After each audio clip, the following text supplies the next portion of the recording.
Everyone आज चाहिँ हाम्रो घरमा चाहिँ रोटी पाक्दैछ। रोटी पकाउन 3 जना चाहिन्छ अनि रोटी पकाउने मान्छे चाहिँ आज चाहिँ हाम्रो घरमा सरत थियो त, त्यही भएर बेलुका पकाउनुपर्छ। साथीहरू तपाईँहरूकोमा कति बजी पकाउनुहुन्छ?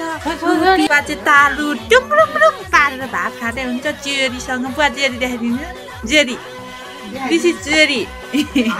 अनि हाम्रो डेमन चाहिँ यहाँ हेरेको बुवालाई अब के गर्नु, तिन त दिएको नि अब के गर्नु, जति खायो नि कुल्लियो खानु हुँदैन फेरि।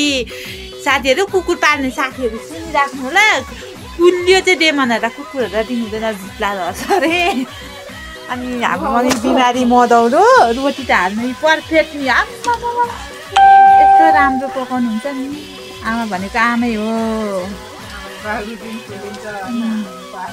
आमाले पकाएको रोटी यस्तो, सिस्टरले पकाएको रोटी यस्तो। कुन रोटी मन पर्यो? म चाहिँ कहाँ छौ भनेर सोध्नुहुन्छ ल। म चाहिँ यहाँ गरेर बसिरहेको छु। बुवा यो रोटी ठिक कि यो मम्मीले पकाएको ठुलो रोटी ठिक? भाइ इधर से मन पर्यो रोटी? हुँदैन खानु त हुँदैन। अनि हाम्रो घरको सानो सदस्य यहाँ आइसक्नु भएको छ। हजुर अघि हालेको त्यो फ्याँकिदेऊ न। अनि हाम्रो भाइ चाहिँ चिसो पानी खान्छु भन्दै थियो, मैले एउटा भर्खर हालिदिएको छु। चिसो खानु हुँदैन, खुस पर्दाखेरि डेमनले केही गर्दैन। अब यतिखेर अब प्रत्यक्ष प्रचारणमा छ। अनि हाम्रो सानो अर्की दिदी चाहिँ यहाँ फुल टक्क के बुन्ने अरे, माला बुन्नु पर्यो नि। अब हेर्नुपर्छ यिनको ढङ्ग कस्तो छ। साथीहरू हामीले आइसाले कस्तो माला उन्ने हो भाइलाई, भोलिलाई चाहिँ टाउकोमा टक्क। अहिले म मेरो बुढीले माला उनेको देखाइदिन्छु सबै साथीहरूलाई। म ठ्याप्प लाएर बुइनले बनाएको के देखाउँछु माला भन।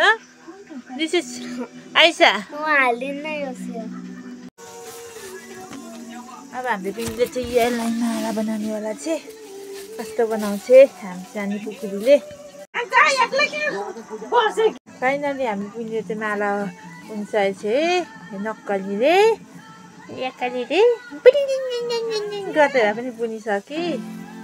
राम्रो छ नि, कस्तो फिल भयो? राम्रो भयो। आमाले बोलाउँदैन। फाइनली साथीहरू आज हाम्रो चाहिँ माला बुन्ने कार्यक्रम पनि सकिएको छ। साथीहरू अब अर्को भिडियो भोलि नेक्स्ट डे आउनेछ।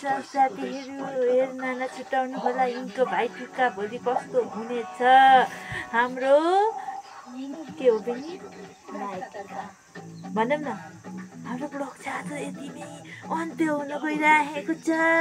साथीहरू धन्यवाद हाम्रो सबै भिडियो हेर्नु र आजको चाहिँ खतरा खतरा छ भनिदिनुहोस् न त। यहाँ माला त हेऱ्यौ, माला हातभरि माला। मेरो भाइलाई मैले, मेरो बुच्चे भाइलाई चाहिँ मैले माला उनिसकेको छु होइन। अब भोलिको लागि विशेष दिन रहेको छ। ह्याप्पी तिहार गरिदेऊ न। बाई गरिदिनु, बाई बाई बाई बाई।